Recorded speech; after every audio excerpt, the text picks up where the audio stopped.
गौतम बुद्ध का जन्म 563 ईस्वी पूर्व लुम्बिनी, नेपाल में हुआ था।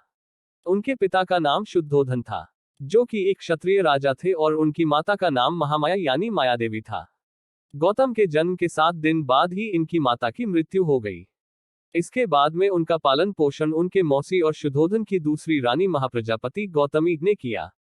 गौतम बुद्ध का वास्तविक नाम सिद्धार्थ था, लेकिन बौद्ध साहित्य में उन्हें कई अन्य नाम हो जैसे शाक्यमुनि, गौतम, शाक्य सिंह जैसे कई नामों से जाना जाता है। इनकी माता महामाया कौलियन वंश की राजकुमारी थी। कहा जाता है कि जब महामाया गर्भवती अवस्था में अपने पिता के घर जा रही थी तो उन्होंने लुम्बिनी ग्राम के स्थान पर बुद्ध को जन्म दिया। बाद में इसी स्थान पर मौर्य सम्राट अशोक ने यहाँ स्तंभ बनाया जिस पर यह लिखा हुआ था कि यहाँ शाक्यमुनि बुद्ध का जन्म हुआ था। गौतम बुद्ध के जन्म के बाद उनके पिता ने उनकी जन्म पत्री तैयार करने के लिए 2 विद्वानों को बुलाया। उनमें से एक विद्वान ने यह भविष्यवाणी की कि नवजात शिशु बड़ा होकर एक महापुरुष बनेगा। ये संसार को त्याग कर संन्यास धारण करेगा। शुद्धोधन के लिए ये भविष्यवाणी चिंता का कारण बन गई और उन्होंने अपने पुत्र को पालन की ओर विशेष ध्यान दिया और जिससे उनका मन सांसारिक कार्यों में लगाया जा सके। शुद्धोधन ने सिद्धार्थ की एकांत प्रियता को खत्म करने के लिए उनका विवाह 16 वर्ष की आयु में यशोधरा से करवा दिया, जिसके कुछ समय बाद यशोधरा के एक पुत्र भी पैदा हुआ जिसका नाम राहुल रखा गया था। सिद्धार्थ ने गुरु विश्वामित्र के पास वेद और उपनिषद को तो पढ़ा ही और उसके साथ साथ राजकाज और युद्ध विद्या के शिक्षा ली। गौतम से कुश्ती, घुड़दौड़, तीर कमान, रथ हाँकने में कोई उसकी बराबरी नहीं कर पाता था। गौतम बुद्ध ने अपने पुत्र के जन्म के बाद दुखी होकर कहा कि आज मेरे बंधन श्रृंखला की एक और कड़ी बढ़ गई है। कहा जाता है कि बौद्ध साहित्य के अनुसार उनके जीवन की 4 घटनाओं ने उन्हें बहुत ही प्रभावित किया जिससे उन्होंने घर छोड़ने का मन बना लिया। जैसा कि प्रसिद्ध है, राजकुमार सिद्धार्थ अपने सारथी चन्ना के साथ में सवार होकर घूमने के लिए जाया करते थे। सैर करते समय उन्होंने भिन्न भिन्न अवसरों पर एक वृद्ध पुरुष, एक रोगी, एक मृतक और एक सन्यासी को देखा। इन दृश्यों को देखकर सिद्धार्थ को तब पक्का विश्वास हो गया कि यह संसार दुखों का घर है और यह शरीर तथा सांसारिक सुख दुख सभी एक क्षण के ही है। इन सब के कारण सिद्धार्थ का मन अशांत रहने लगा। सत्य ज्ञान की प्राप्ति के लिए उन्होंने संन्यास ग्रहण करने का निश्चय लिया। वैराग्य की भावना सिद्धार्थ के मन में धीरे धीरे प्रबल होती चली गई और उन्होंने एक रात अपने घर बार, माता पिता, पत्नी और पुत्र तथा राजसी ठाट बाट को छोड़कर चुपके से जंगलों में चले गए। उनका गृह त्याग निश्चय ही एक महात्याग था। गृह त्याग करते समय सिद्धार्थ की आयु मात्र 29 वर्ष थी। गृह त्याग करने के तुरंत पश्चात ही राजकुमार सिद्धार्थ ने अपने बहुमूल्य वस्त्र भी उतार दिए और अपने कोमल केशों को भी कटवा दिया और वे भगवे रंग के वस्त्र पहनकर सन्यासी बन गए। सत्य और ज्ञान की प्राप्ति के लिए सिद्धार्थ ने अनेक साधुओं से मिले। उन्होंने सर्वप्रथम उत्तर भारत के 2 विद्वानों आलार कालम और उद्रर करामपुत से ज्ञान प्राप्त करने का प्रयत्न किया, लेकिन उनके मन को कोई शांति ना मिली। इसके बाद गया के निकट निरंजन नदी के किनारे उरुवेल नामक वन में उन्होंने अपने 5 साथियों के साथ घोर तपस्या की। उनका शरीर सूख कर कांटा बन गया, लेकिन फिर भी उनके मन को कोई शांति ना मिली। इसके पश्चात उन्होंने तपस्या का मार्ग छोड़ने का संकल्प किया और सुजाता नाम एक स्त्री के हाथ से दूध पीकर अपनी भूख शांत की। इस घटना से उनके 5 साथी उनसे नाराज हो गए और वे बुद्ध को छोड़कर चले गए। 5 ब्राह्मणों के सारनाथ चले जाने के बाद सिद्धार्थ ने तपस्या का त्याग कर मनन चिंतन शुरू कर दिया और वे बोधगया नामक स्थान पर एक पीपल के वृक्ष के नीचे बैठकर वे चिंतन करने लगे। गौतम बुद्ध लगातार 7 दिन तक चिंतन में लगे रहे।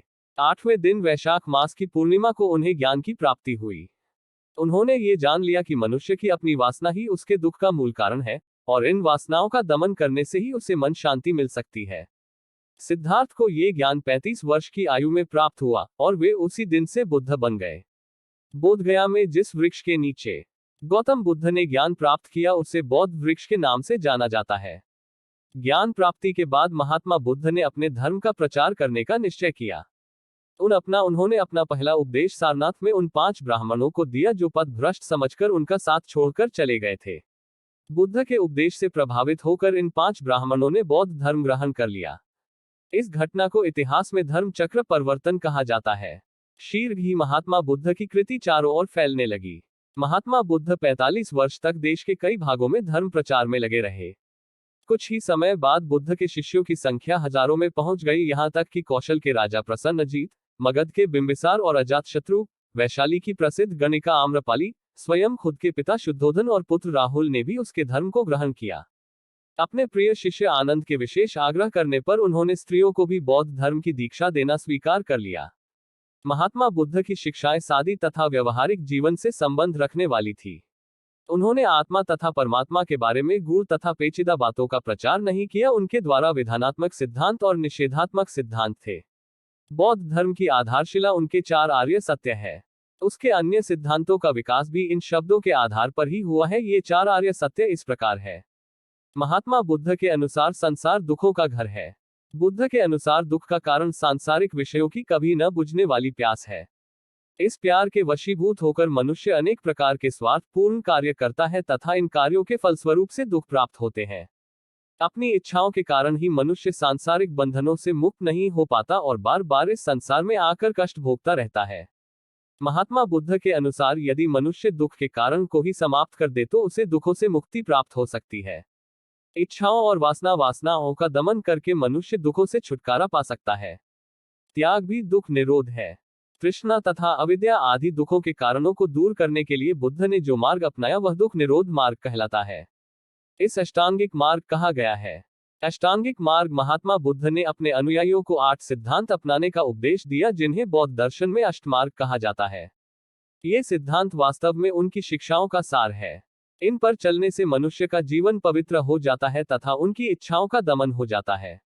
अष्टमार्ग के अनुसार 8 नियम इस प्रकार है: सत्य दृष्टिकोण, सत्य वचन, सत्य विचार, सत्य कर्मों, निर्वाह की विशुद्ध प्रणाली, विशुद्ध और ज्ञान मुक्त प्रयास, सत्य स्मृति और सत्य ध्यान यानी चित्त की एकाग्रता से है। बुद्ध की मृत्यु लगभग 80 वर्ष की आयु में हुई जब वे पावा नगर में गए थे। यहाँ उन्होंने एक लोहार के घर भोजन किया जिससे उन्हें पेचिश हो गई। गोरखपुर में कुशीनगर के स्थान पर पहुंचने पर उनका स्वास्थ्य और अधिक बिगड़ गया और उन्होंने अपने प्राण त्याग दिए। लेकिन कई भारतीय विद्वानों के सूत्रों के अनुसार उनकी मृत्यु 483 बीसी में वैशाख मास की पूर्णिमा को मानी जाती है और कई विद्वान बुद्ध की मृत्यु को ऐतिहासिक उदाहरण सहित 487वीं में स्वीकार करते हैं। बुद्ध के शरीर त्यागने की इस घटना को बौद्ध लोग महापरिनिर्वाण कहा जाता है। अपनी मृत्यु के पूर्व उनका अंतिम उपदेश था: हे भिक्षुओं, तुम आत्मदीप बनकर विचारो। तुम अपनी ही शरण जाओ। किसी अन्य का सहारा मत ढूंढो। केवल धर्म को अपना दीपक बनाओ। केवल धर्म की शरण में जाओ। वीडियो अच्छी लगी हो तो चैनल को सब्सक्राइब करना ना भूलें।